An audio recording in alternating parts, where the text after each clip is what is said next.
Hello, hello, and welcome to our book club review, our Functional Nutrition Alliance book club review. I have Brandin Roa here with me. Hi, Brandin. Hi, Andrea. How are you today?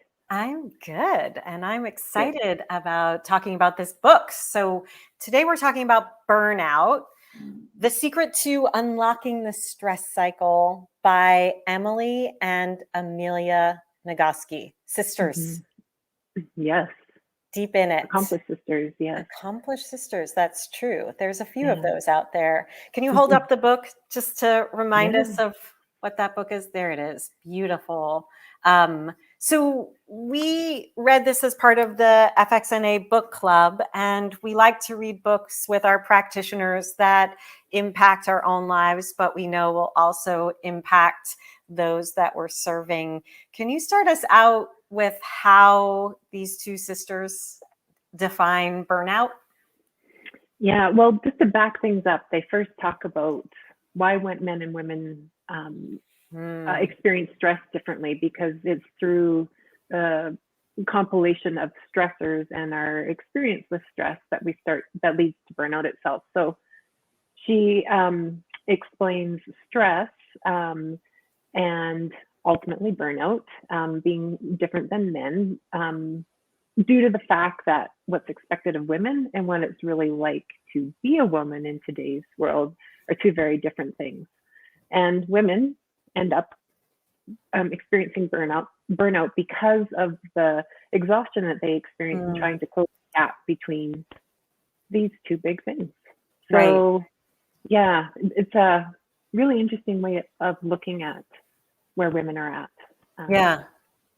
What rang true for you there in terms of like what's true for women versus men, female? Do they talk about gender beyond gender identity and the polarities in how they? Yeah, they talk about Emily Nagoski talks about the I can't think of the right word off the top of my head, but the differences in men and women just based on social expectations. She talks about the diet industry and the unreasonable expectations on women that women have for themselves and what society has put on them in terms of how they are perceived in the world. Really interesting history of how our body composition has changed and what it reflected in terms of our social standing and our desirability as women and our values in society. Those are kind of the two big things that stuck out for me. And this recognition too that both personally and professionally, are the expectations about how women function in the world and the expectations on them for showing up in the world are shifting as we not only remain the primary caregivers and nurturers, but we're also taking on professional responsibilities as well. And there's that clashing of these two worlds and trying to kind of do it all. Yeah. How did that resonate for the Functional Nutrition Alliance book club group? Like what came from that discussion of how we as women are holding stress and experiencing burnout? I think the group really identified with being in that place of being moms and being the domestic goddesses, in terms of being in charge of the household, and then tying that in with their professional aspirations and their purpose in life and going up in the world, which leads us to that burnout where there's this cumulative impact of exhaustion and pessimism and anxiety in light of just too much stress and not fully managing the stress. And so many of those in attendance were identifying with how those stressors are showing up in their lives, whether how they cope and how they navigate through their day to how it may be manifesting in their health itself. So interesting. Yeah, I think that there's that duality, and I actually just recorded a podcast. Do you hear that? My apologies. There's something came on in my background and it was me talking on another video. All good on our end. Okay, good. I actually recorded a podcast this morning with a research scientist about mom shame, right? And how we as practitioners sometimes end up being in the role of inducing some of that shame because of the protocols or the things that we're recommending and advising without really paying heed to where that person is in their healing journey or in their process or what they've tried before. And so to me, that stage of burnout also comes when we're on this healing journey and we're looking for answers and we're told to do things that just like they don't work for us, or they're too much too soon, or we're trying. We're trying to make it all better. And this is where I think some of their concepts, Emily and Amelia Nagoski, about how we recognize that we don't need to have the stressors go away to address the stress really come into play. Does that make sense, what I was saying there?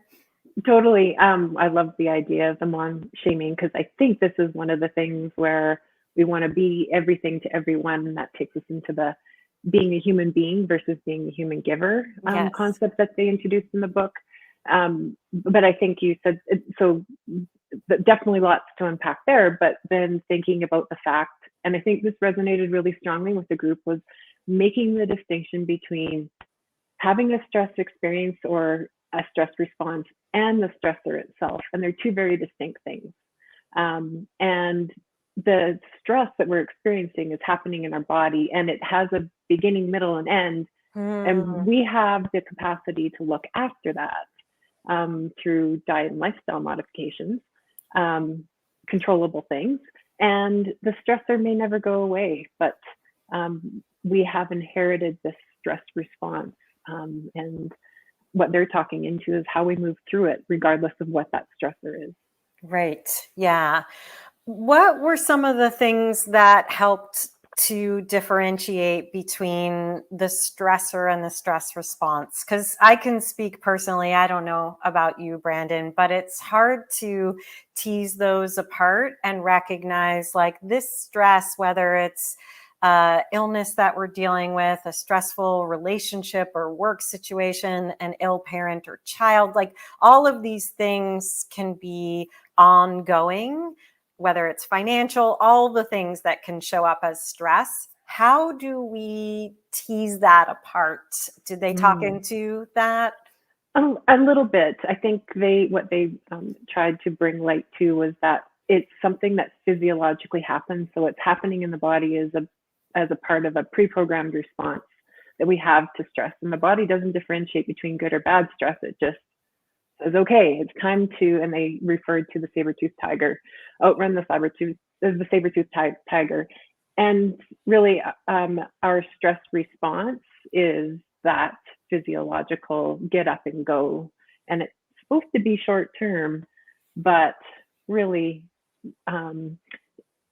for a lot of people, they stay in that stress response. They don't get to the end, and then they continue packing around not only the poorly managed stress response, but they're also holding on to the stressor as well. So the stressor tends to be an event, like all of those things that you and more listed, and more, and way more, a pandemic. And the stress response can show up differently for different people. And that's where, in our work, it gets really interesting. How is that showing up?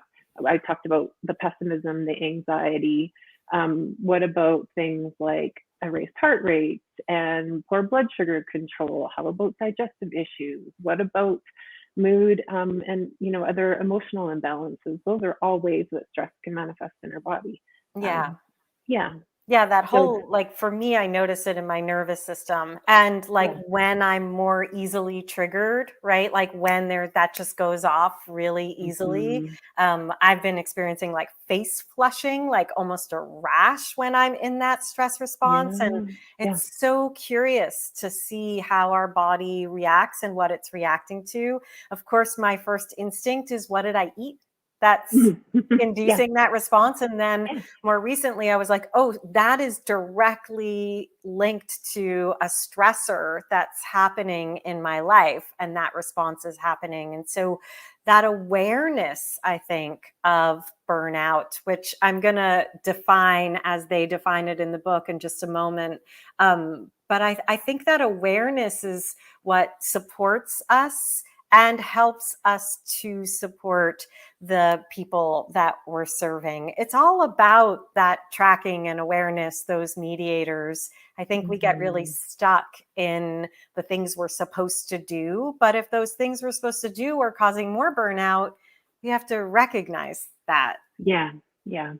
As you were talking, just thinking about how it shows up, I don't know if I recall this from the book or in a podcast that I listened to with Emily in particular recently, but thinking about the things that turn on, but also the things that shut off. And so, our body is in the, as she calls them, in the throes of trying to fend off the administratives of the 21st century. And she talks about a pile of laundry or the kids or jerky bosses or traffic, the things that are the kind of the equivalent of that saber-toothed tiger. Our big muscles are primed to go and run, our lungs, our heart, all the energy goes to those systems. And then we see, digestive and our reproductive and our immune health suffer as a result. So I think when we think about how those stresses show up, it's kind of interesting to see, particularly over the long term, how that manifests in the body. Yeah, that's so true. That's where we really recognize that everything is connected, right? Like we can't have that constant response and not have it impacting our psychology and our physiology, which of course are also connected. So they identify in the book, burnout is the feeling of being overwhelmed and exhausted by everything you have to do while still worrying that you are not doing enough. That's it in a nutshell. And I'm really just struck by how we all carry that around with us. I'd love to know from folks in the chat if you feel that too. I know I feel that even when I take a step back, like that allowance to take a step back. But even if that's taking a step back from a protocol or some hardcore thing we're doing, I'm really struck by how we end up contributing to burnout as practitioners by pushing forward with the agenda that we think is right without stair stepping it in the way that's appropriate for that person and their stress response. Like to me, it's just like, it's one of those gaps or traps that we fall into where we're missing that opportunity to sit in functional empathy and really hold the reality that exists for so many women in this burnout stage. Yeah, so well said. I think that sometimes that serve, don't please is part of that. Something that Sandra brought up as part of the art of counseling is sitting in the pause. It was something that had been said in the CRM meeting leading up to our book club. And I think that speaks really well to what you just said. Like sometimes we have to just slow things down and take a step back and really pay heed to meeting the individual where they're at. And beautiful. Not just being so focused on diet, but really seeing that whole big picture. Right. Yeah. Yeah, and CRM, that's our client review meetings here at the Functional Nutrition Alliance. And Sandra is one of our lead nutritionists. And we have the honor and the privilege of being able to review cases together, being able to review our students together and talk about some of the challenges that we see so many coaches, clinicians, practitioners experience and why there's a growing number. There's a lot of reasons why there are a growing number of people who are sick and just not getting better, but recognizing where there may be things about how we're implementing change that can be contributing to that. So I think that's really interesting. So I love this conversation about differentiating the stress and the stressors.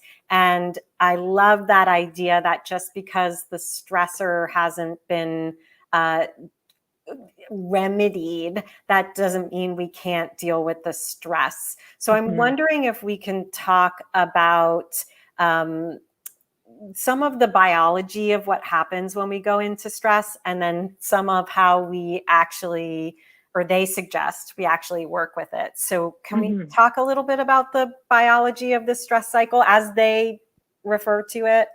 Yeah, they talk about stress response having a beginning, a middle, and an end. And it isn't until we move through all three of those phases where we've actually been in that place of managing the stress experience and allowing our body to go into that place of repair and rejuvenation, and really not contributing to our health in a poor way. Some of the minutia of that, when we are actually in the completion of the stress cycle, we see a reduction in some of the physiological responses. So lowered heart rate, lower blood pressure. We might see an improvement to actually rest and digest. So they focused on some of those things. They really spoke to kind of the bigger illness factors, thinking about diabetes and heart disease and how stress is manifesting in the body in terms of diagnosed health conditions. So that was some of the ways that they really looked at how stress is manifesting. And when we actually move through the stress cycle, how things start to improve for us. When we go through that whole cycle, that beginning, middle, and that end. So when we're reactive, whether it's behavioral or physiological or psychological, we may still be in the beginning or middle. That's right. That's right. And I think one of the big takeaways, you alluded to it, is we don't actually have to fix the problem or get rid of the stressor to go through that end part. And the reality is that we have some pretty big stressful life events that we contend with, and many of them are chronic, and we don't actually have the ability to kick them out the door. Right. So it's in taking care of ourselves as a collective, as opposed to being so focused on self-care, but really embracing the support of others, that we can really move through that, along with some really specific techniques. Yeah, I want to talk about those techniques, like I said, but were they clear about what got them into the research that they did and why they did it together? Off the top of my head, no, other than Amelia had a health event, a health crisis. Oh, I remember that, right. In the hospital, yeah. And I think that started to, between that and some of the clinical work that Emily was doing and just experiences with other people that they had been working with, it really came to light that there was an opportunity to shine a light on the female experience and why it was different from men, and how we have to learn how to move through it. And I think one of the things that they did was they really called out, as we started at the top of our discussion, why women are struggling with these different stressors, and how burnout is showing up differently. Yeah. So fascinating. So let's get to some of the how to deal with burnout, because I know that's of interest to everyone. And really, it brings us to what we like to say is the right side of the matrix. It's the awareness of the left and the middle side of the matrix, but that right side that we like to call the skills section or the core basics, they're more important than people want to realize. So how did they talk about some of those core basics? Yeah, there was about 7 suggestions that were made, 7 concrete ways to complete the physiological stress cycle. I think in thinking about these items that they've recommended, it's the illustration of running away from the stressor that is what makes so many of these techniques work, or in terms of calming the nervous system and your actual stress response. So there were 4 that they identified as being the most efficient. The first one being physical activity. So again, the act of running away from the stress is particularly helpful at ending the cycle. It is the most efficient way of shutting down and completing it. Jumping up and down, dancing in the living room, tightening every muscle in your body for a slow count of 10, and then flopping it can be really helpful. So can rolling around in the grass with your partner, or your kids, or a friend, and just being in touch with nature and being grounded. Mm-hmm. Yeah. Other efficient ways of completing the stress cycle, affection is most efficient, next most efficient. So Cuddling. yes. Well, what's interesting is putting your arms around someone who is your emotional home is a way to signal that you've arrived safely. So back in the day when you're out running the saber-toothed tiger, you either ran until you outran it, or a neighbor opened their door, invited you in, and shut the door again. And that's part of that emotional connection, feeling like you're in a safe place.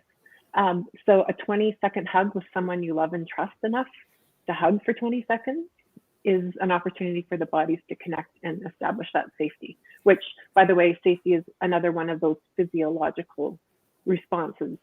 Yes. And it's a cue that your body is now safe from that stressor. Yeah. They talk about safety, but I'm going to hold off on that. Activity and affection. Yep. Creative expression is another. So it's a place to put your feelings that doesn't live within your body. So music, writing, dancing, theater, sculpting, it's the cultural loophole that we are encouraged to embrace, that creativity. Yeah. One thing that came up from one of the gals in our discussion was reclaiming a childhood hobby. And I thought that was a really great suggestion, bringing us back to the things that brought us joy and contentment, happiness. And something that certainly resonates for me is I explore my creativity again and going back to painting. So that really hit home. But a great takeaway, in terms of nutrition counseling, are there childhood hobbies that can bring us back to that place? Yeah, I love that. And I love this idea. Sometimes when we're even stuck in a stress cycle, I know I've done this the past year, like, how do I tap into things that I used to do that gave me comfort? One of those things, like, and this is an adult thing, not a childhood thing, but I used to love going to the library and getting cookbooks and just reading cookbooks and listening to The Splendid Table, one of the first podcasts. Like, I used to love to do that thing. And there was a certain point, even during the pandemic, where I was like, I'm going to go get a library card. I'm going to choose to get books from the library. I see somebody just said they're choosing to get this book from the library. But just that practice of engaging in something that used to give me comfort and joy, even if I don't know why I'm doing it in this moment, is this like return to a part of self. And one of the things I love about all the things you're talking about is they bring us back to something innately human. It lives within us, rolling around on the grass, being outside, getting a hug, created, like, these are childhood. Hopefully these are the things that we ideally received in childhood, and coming back to some of that brings us back to that memory of safety. Yeah. And again, going back to, like, that's a physiological response that tells us that we're actually have moved through the stress cycle. I love that. Yeah. So, okay. So we had activity, affection, creative expression. Was there one more? Yes. Rest. Specifically sleep. So we can complete the stress cycle in our sleep through repairing damage to tissue. So learning about what happened with respect to filing memories and all of that memory creation that goes on during your sleep. It's also an opportunity to dream and process the event and help us move through that end.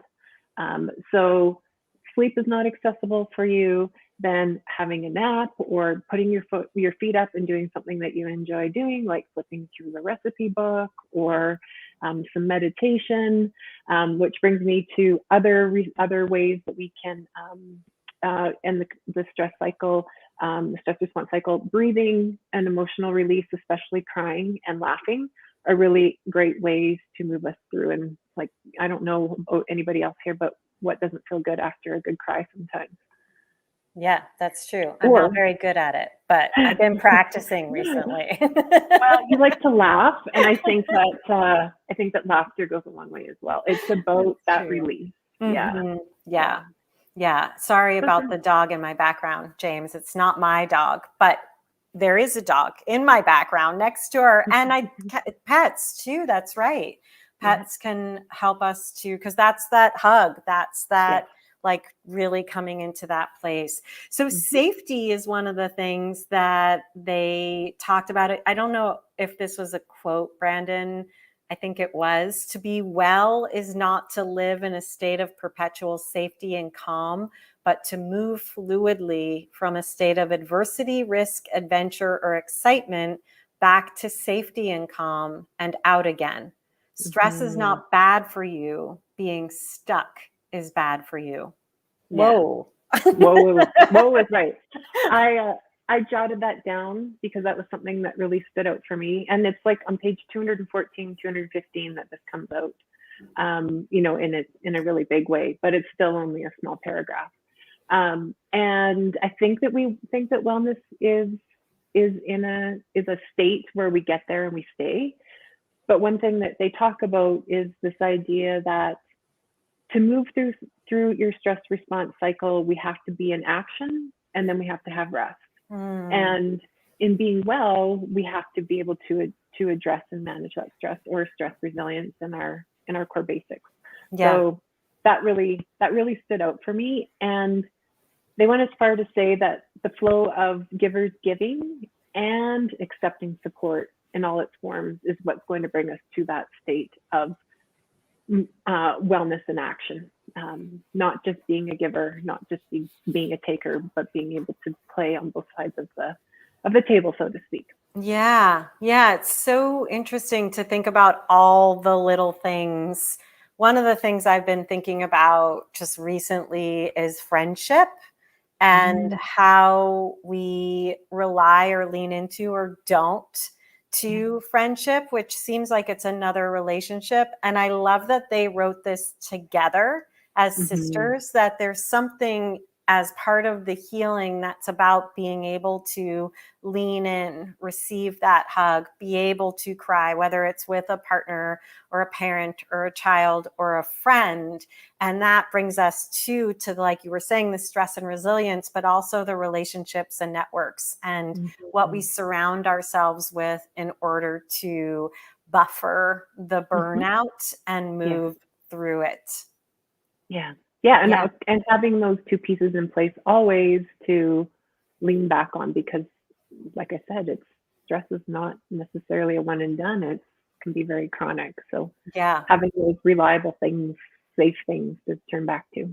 Yeah. Completely. So in the end, Brandin, where did the conversation go in relation to adopting what was learned through the book into our self practices and our professional practices? Yeah, I think those top four things that we discussed around how to move through the stress cycle was there were big takeaways for us as individuals. Also recognizing, making the distinction between the stressor and management of the stress. That is something that we saw for ourselves as individuals and in our clinical work, which was Yeah. really great. And I think too, thinking about our roles in as professionals, Yeah. and being this human giver where we're giving everything of ourselves at all costs, at all moral costs. That really resonated with everyone as well. And I think was food for thought to take away. I don't think that the conversation was complete. For many who attended, it was their most favorite book club discussion yet, which was really exciting. It had a really easy flow, and I think people spoke into what was coming up for them. So Yeah. for a couple of people, being a parent and being the mom who was kind of holding the domestic glue, and then attacking on the work piece and like holding all of that And really stood taking out. care of other people, like especially in Yeah. our, in our work as well as in our families. Hmm. All the giving. Yeah, all the giving. And I think there's just some reassurance in knowing that it isn't like a big complicated formula to support their stress response, that we can take 10 minutes and really shift our experience through and give our bodies the opportunity to move through that stress response cycle and dial everything down what needs to be dialed down, and refresh what needs to be refreshed in some really simple ways. Beautiful. And accessible Brandin, ways. thumbs up, thumbs down? Should people go Thumbs get up the for book? sure. Thumbs Yeah. up. So Yeah. thumbs up for Burnout. It's called Burnout, The Secret to Unlocking the Stress Cycle by Emily Nagoski and Amelia Nagoski. And I'm so glad that the book club read it and that I got to share your reflections with you today, Brandin. Me too. Thanks so much for having me and having this discussion. Yeah, thanks everyone for being with us. I hope you read the book. Bye. Bye-bye.